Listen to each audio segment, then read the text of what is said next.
Tahukah anda, fikiran dan perasaan kita setiap hari boleh menarik rezeki, kejayaan, atau ujian yang sama berulang-ulang? Inilah yang dinamakan Law of Attraction atau hukum daya tarik, dan ia sangat berkesan. Mari saya kongsikan cara mudah amalkan teknik ini, tapi versi berlandaskan iman. Apa itu Law of Attraction?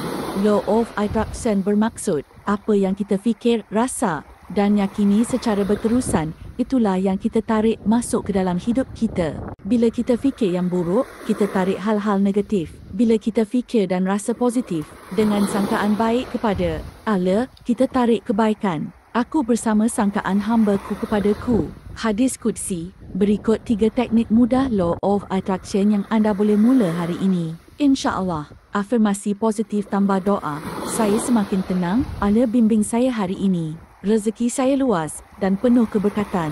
Ulang 5 kali selepas subuh dan sebelum tidur. Visualisasi tambah tawakal. Pejam mata, bayangkan matlamat anda tercapai. Rasa gembira, syukur dan tenang. Ucap, Alhamdulillah ya Allah, Kau permudahkan jalanku.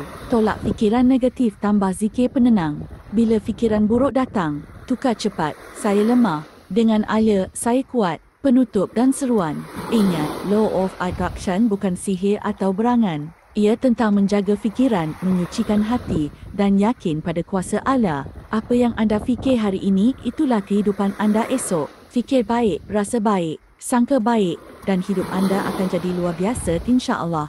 Jika anda suka video ini, klik like, share dan subscribe. Jumpa dalam video seterusnya, Kuasa Minda dan Motivasi Islami.